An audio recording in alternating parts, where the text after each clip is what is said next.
সতর্ক থাকলে জীবনে কেউ ঠকাতে পারে না। যেমন অনেক সময় অনলাইনে জিনিস কিনে অনেক ঠকা যায়, কিন্তু এই জীবনে প্রথম মনে এত জিতলাম, কারণ এই পেজটা আসলে আমার কাছে অনেক ভালো লাগলো। তো এই দেখেন অনলাইন থেকে কী কী আনলাম না আনলাম আপনাদের শেয়ার করবো। আসসালামু আলাইকুম, প্রতিদিনের মতন আরেকটা নিউ ব্লগ। তো যাই হোক, সকালে একটু ছাদে আসলাম, ছাদে থেকে এসে কটা মরিচ ছিঁড়ে নিয়ে আসছি। গাছে দেখি কয়েকটা মরিচ পেকে রয়েছে, তো ভাবলাম একটু মরিচগুলো ছিঁড়ে ভাজি করবো আজকে। তো ভাজি তরকারির জন্য দিব, তাই তো রান্নাবান্না এসে কাটাকাটি করে রান্নাবান্নাও বসাই দিলাম। তো রান্নাবান্না বসাই দিলাম, করলা ভাজি করতেছি। তো করলা ভাজি করার পরে আবার চিংড়ি মাছ দিয়ে লাউ দিয়ে রান্না করব। তো এই তো দেখেন চিংড়ি মাছগুলো বসানোর জন্য আমি পেঁয়াজ মরিচগুলো ভালো করে একটু ভাজা নিতেছিলাম। ভাজা নেওয়ার পর সুন্দর করে লাড়াচাড়া দিতেছিলাম। তো লাড়াচাড়া দেওয়ার পর একটু পেস্ট একটু হালকা ভাজা পরে আদা বাটা, রসুন বাটা, হলুদ গুঁড়া, মরিচ গুঁড়া, ধনিয়ার ফাঁকি, জিরার ফাঁকি সব কিছু একসাথে দিয়ে মিক্স করে ভালো করে কষাই নিব। তো কষাই নেওয়ার পরে টমেটোগুলো দিয়ে দিব। তো টমেটোগুলো দেওয়ার পর সুন্দর করে লাড়াচাড়া দিতেছিলাম দেখেন। তো লাড়াচাড়া দেওয়ার পর সুন্দর করে এরকম করে লাড়াচাড়া দিতেছি। তো লাড়াচাড়া দেওয়ার পর এখন লাউগুলো দিয়ে দেবো। মশলাগুলো ভালো করে কষাই নিছি কলম। তো কষাই নেওয়ার পর এখন লাউ দিয়ে দিব। লাউগুলো ভালো করে কষাই নিব, তারপর একটু ঢেকে দিব।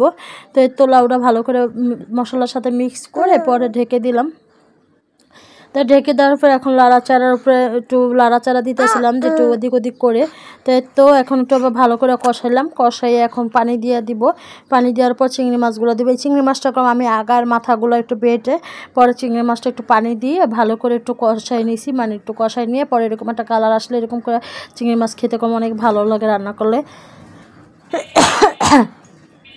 যাই হোক, একটু কাঁচামরিচ আবার একটু ঝাল হওয়ার জন্য একটু কাঁচামরিচ দিয়ে দিলাম, একটু ধনিয়া পাতা দিয়ে দিলাম। ধনিয়া পাতা দেওয়ার পর সুন্দর করে লাড়াচাড়া দিয়ে দিলাম। লাড়াচাড়া দেওয়ার পর সুন্দর করে একটু নামাই নিব। নামাই নেওয়ার পর সুন্দর করে যে দেখেন কি সুন্দর একটা কালার আসছে তরকারিটার। তাই তো তরকারিটা সুন্দর একটা কালার আসছে, এখন নামাই নিব মাশাআল্লাহ দিলে। আর এদিকে আমার একটা পার্সেল আসছে।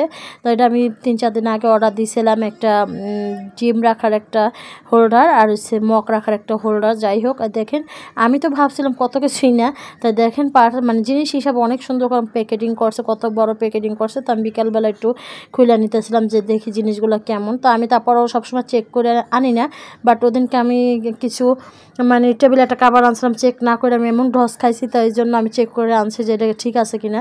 তো দেখেন জিনিসটা আসলেই আমি ছবিতে আরও ছোটো মনে হয় দেখছিলাম, মাসাল্লাহ দিলে ভালোই বড় ছিল। মানে আসলে অনলাইনে জীবনে মনে হয় কিনে একটু ভালো জিতলাম, মানে দেখছি আর একরকম হয়েছে আর একরকম, মানে মোবাইল দেখছিলাম আরও ছোটো, বাট কেনার পর দেখে আরও ভালো, মানে মন মতন হয়েছে। এই জন্য সতর্ক থাকাই ভালো, সবসময় চেক করে আনা ভালো। তো এতে ডিমের একটা হোল্ডার কিনছি, আর এই যে পেজটার নাম। তো ওই তো ডিমগুলো আমার বাসায় ডিম ছিল 2টার কোয়েল পাখি, তো সাজাই আগামীকাল আবার ডিম আনতে হবে, ডিম প্রায় শেষ। তো এই তো মগগুলো সাজাইছি, ডিমগুলো সাজাইছি, ভালোই লাগতেছিলো টেবিলটা। তো এই তো আবার তো একটা গ্লাস রাখার মগও আনছি, এটি তো আমি অন্য হান থেকে আনছি, মানে আমার এলাকার থেকে আনছি। চামিচ রাখার একটা বক্স আনছি, এগুলো আমার এলাকার দোকান থেকে আনছি। আর এটি রয়েছে অনলাইন থেকে আনছি, কারণ অনলাইন জিনিস সবসময় ভালো পড়ে না, অনেক সময় আমরা অনেক ঠকে যাই, সবসময় চেক করে নেওয়াই ভালো। এর জন্য আমি একটু চেক করে আনছিলাম, ভালোই লাগছিলো। তো মাশাআল্লাহ দিলে সাজানোর পর অনেক সুন্দর লাগছিলো। ডিমগুলো সাজানোর পর, গ্লাসগুলো সাজানোর পর, চামচগুলো সাজানোর পর মাশাআল্লাহ দিলে ভালোই হয়েছে। তো যাই হোক, এই দেখেন আমার টেবিল এখন সৌন্দর্য বেড়ে গেছে। আর এদিকে একটু চুড়িও আনছিলাম, এটা অন্য একটা পেজ থেকে অনেকগুলো চুড়ি আনছিলাম, 5 মোট চুড়ি আনছি। তো একসাথে তো আর পরা সম্ভব নেই, এক কালার পরছি, দেখেন কি সুন্দর লাগতেছিলো মাশাআল্লাহ দিলে।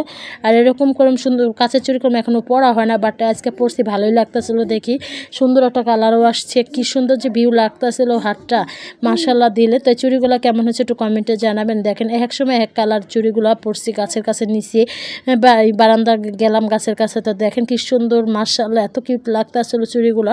কার কাছে কোন কালারটা ভালো লাগছে একটু কমেন্টে জানাবেন অবশ্যই। আর ভিডিওটা আজকে কেমন হয়েছে সবাই একটু কমেন্টে জানাবেন। আর অনলাইনে জিনিস সবসময় কেনার আগে চেক করে কিনবেন, যখন রিসিভ করবেন পেমেন্ট দেওয়ার আগে চেক করবেন যে ভালো নাকি যে খারাপ। তো আমি গতকালকে চেক করে জিনিসটা আনছি, কিন্তু চেক করার পর এখন ভালো পাইছি মাশাআল্লাহ। তো আমি জানি না কবে ঠকা যায়, এই জন্য আমি সবসময় চেক করে নিই এখন, কারণ কয়েকবার কেনার পর ঠকে গেছে, এই জন্য সবসময় একটু চেক করে নিই। তো সবাই ভালো থাকবেন, সুস্থ থাকবেন। ভিডিওটা কেমন হচ্ছে অবশ্যই একটু কমেন্টে জানাবেন। আল্লাহ হাফেজ।